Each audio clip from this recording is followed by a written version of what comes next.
Hey guys, welcome back to another video. In this video, we'll be discussing some of my unpopular K-pop opinions, which is also the first video where I'm using my real voice in. Wow, it's a channel milestone. Before we begin, just a little disclaimer that these are my opinions and I don't mean any harm to the people talked about in this video unless you're YG. So without any further delay, let's get into it. Number 1. SHINee are the kings of K-pop.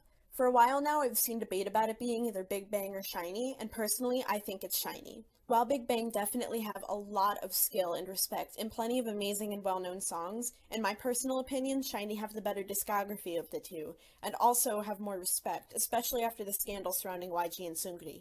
Along with this, they are known to be powerful trendsetters. Songs such as View and Ring Ding Dong have done so much to reshape K-pop and start trends in the industry. Number 2. This isn't unpopular, but Stan Day 6. Maybe I'm biased because they're my alt group, but people don't claim they have a flawless discography just for nothing. Their B-sides sound like title tracks.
Their performances are always godly, and the music videos and visuals are amazing, and they have incredible personalities. All of them are so distinct and absolutely hilarious. Everything they touch turns to gold.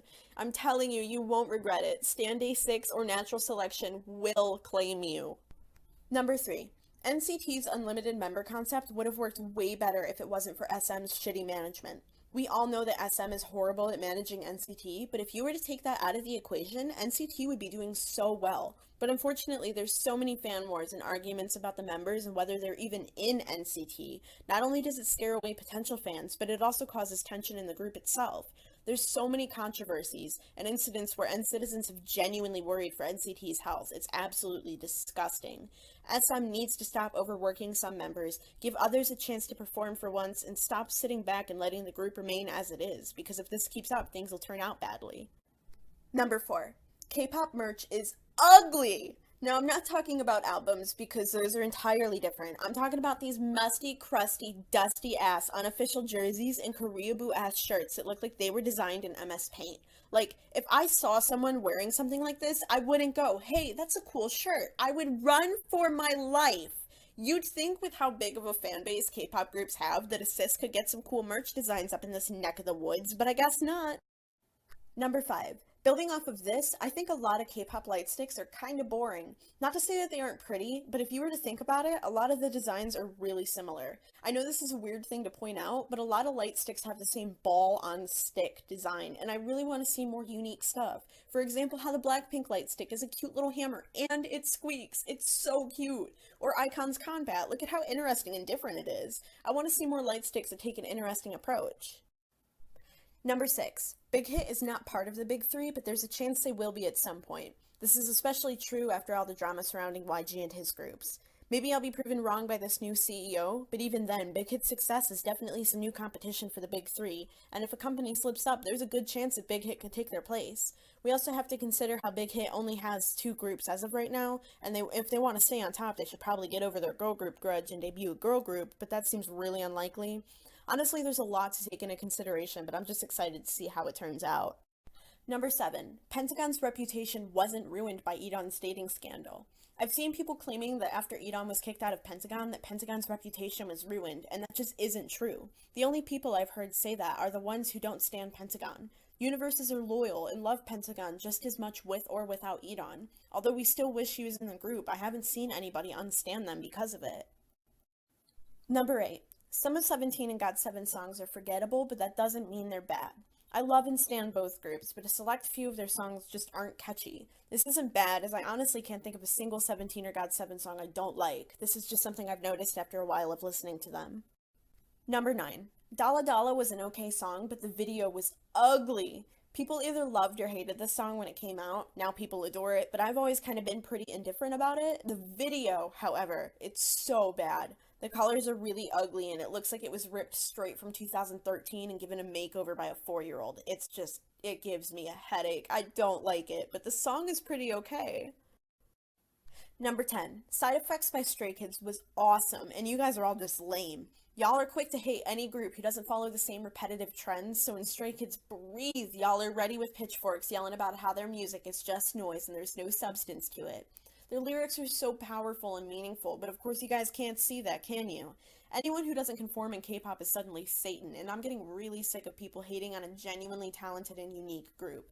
If it's not your taste, that's okay, but don't go out of your way to hate on the group and the fans just because you don't like it.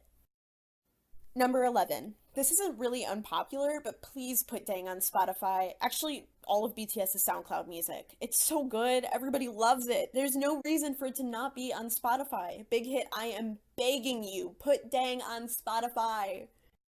Number 12. BTS could have done a little bit better with the Love Yourself series. Now, listen, I love everything that came out of this era. The videos, the songs, the looks they were serving. This was the time when BTS finally started to get the Western recognition and respect that they so badly deserve. Everything was on point. But for a series called Love Yourself, I expected a little bit more relating to that. This doesn't mean that I hate the songs where they do tackle this subject. I just wish they went an eensy bit more into depth, if that makes any sense. Number 14. K-pop concerts are pure clownery.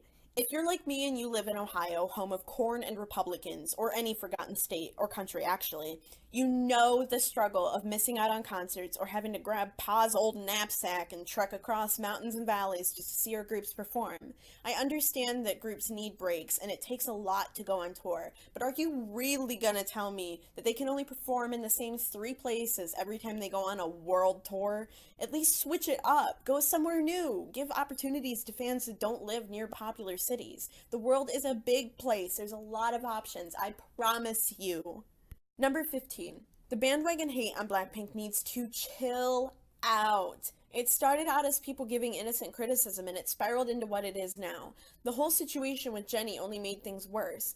Not to say that what happened with Jennie was okay, but K-popies love to preach about idols' mental and physical health, but the minute y'all saw Jennie struggling, you were quick to call her lazy and spoiled. It's disgusting, and your fake concern is so clear to see. What happened with Jennie should have remained a problem with Blinks, but people were so eager for new drama that everyone began bandwagon hating on Blackpink just to have something to say.